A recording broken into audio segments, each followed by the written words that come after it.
Special guests coming up here on First Take. Tomorrow we have Charles Tillman. Wednesday, it's Ronda Rousey. Looking forward to that. As always, 10 Eastern on ESPN2.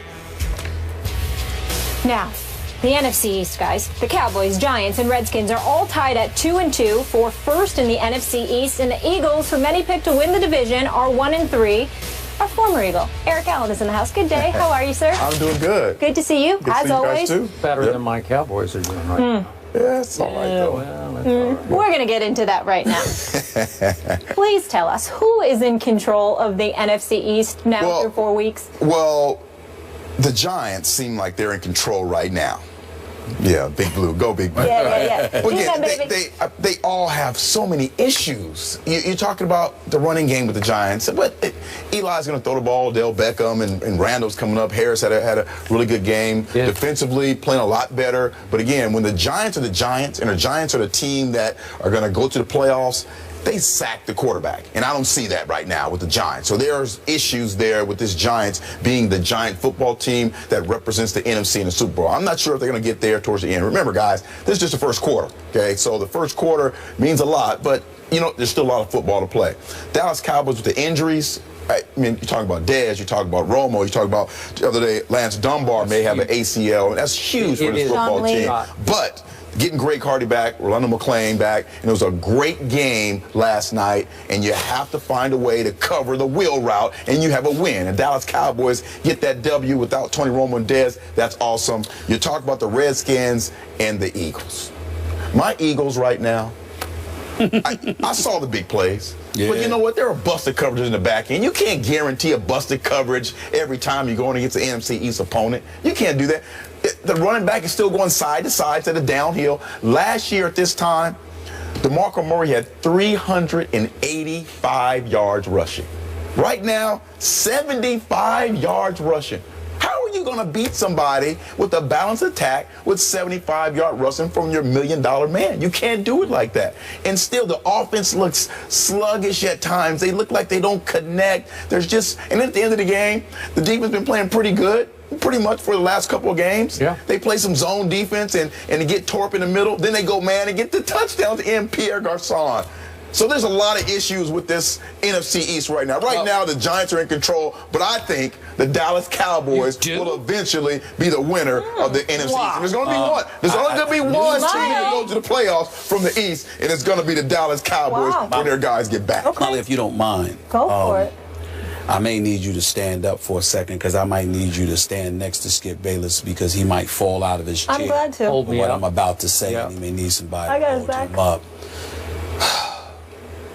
Skip Bayless, I don't think you truly appreciate why I say the Dallas Cowboys are an accident waiting to happen.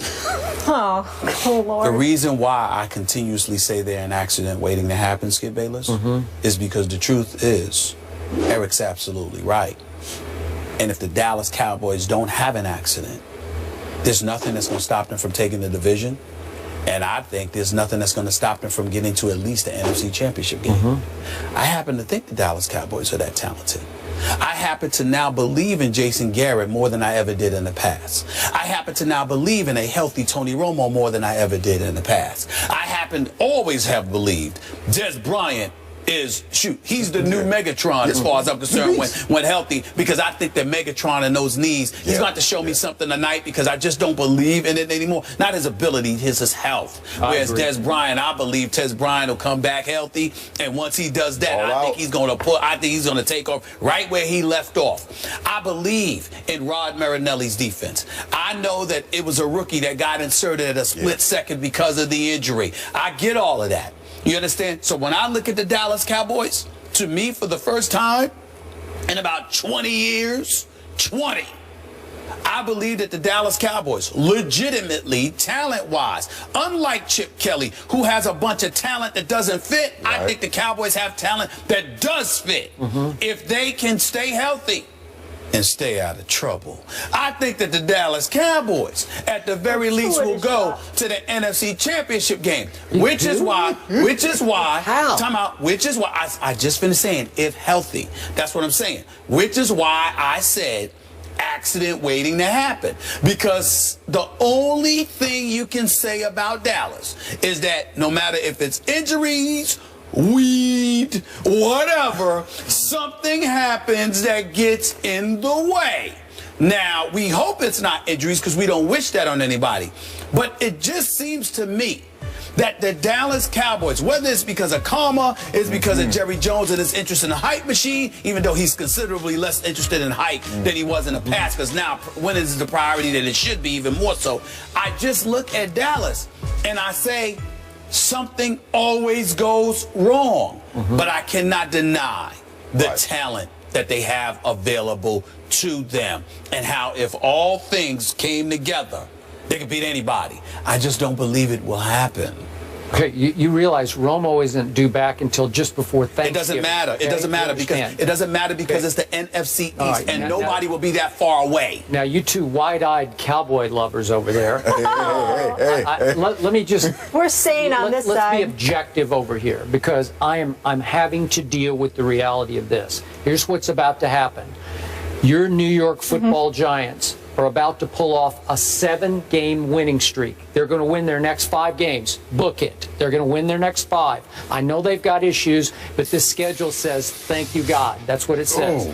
7 in a row. And my Dallas Cowboys are about to lose 6 straight games because they're going to lose to New England at home. They're going to lose at the New York Giants, who owe them for the opening night loss. They're going to lose to the Seahawks, who owe them for last year up in Seattle. That's at home. Then they're going to lose to the Eagles at Jerry World because the Eagles owe them for earlier this year. And the Eagles always play well at Dallas. Just book it. They're going to lose 6 in a row. And at some point when Romo comes back, my Cowboys will have plummeted through no fault of their own, just through injuries, to 3-6. At that point, the Giants will be 7-3. So it'll be a 4-game, the 3.5-game bulge that the Giants will have. Then can my Cowboys win their last 7? It's possible because I agree. If they get healthy, they are sensationally talented. It's why I picked them to go to the Super Bowl. Could the Giants finish 3-3 to fall where they both finished 10-6? Maybe. But when you say win the NFC, get to the NFC Championship, man, it's going to take a minor miracle because I don't even know if Romo can get back for that game. What's the best unit? Defense, offense, especially, what's the best unit in the NFC East? The Dallas Cowboys offensive line. And that's what's going to get You know what? I don't know about that right now. I don't know about that right now. Get them through. So last night they rip off a 14-yard gain and a 45-yard gain on the first 2 plays. And after that, they go, 28 more, I'm off the top of my head, 28 more carries for like 56 yards. Hold on. I mean, they couldn't get a yard. Stay right there. Yeah. Right. Your man and mine, prime time, Deion Sanders, pointed out something very, very wise last night. He said, yeah, there were some holes, but there were plenty of times when those runners didn't hit those holes. It ain't about the offensive line because it's not about the offensive line not doing what it's doing. It's about them not having the running back to capitalize off of it, which again comes back to DeMarco. Now, I ask you this question, and I understand your argument, Skip Bayless. We're going to put Skip on the spot right here. All right. I understand your argument. He's nervous. Stay with me. You usually do get a little petrified. I understand. That's what he knows that. But here's the deal. I got to ask you this question, Skip, in all seriousness. I understand that you believe Jerry Jones was right. But if I sit there and I look at you and I say, Skip Bayless, an extra $5 or $6 million will deliver you a Super Bowl championship for the first time in 20 years. You taking that? Yeah, but I don't know what they did offer him. I never heard this. It was never publicized what the offer to DeMarco was. Whoa. Yes, it was. It was around $12 million. It was around. I remember it was around $12 million. Now he got 19 and 20 from Philadelphia, but it was around $12 million. What I'm saying to you is this, Skip.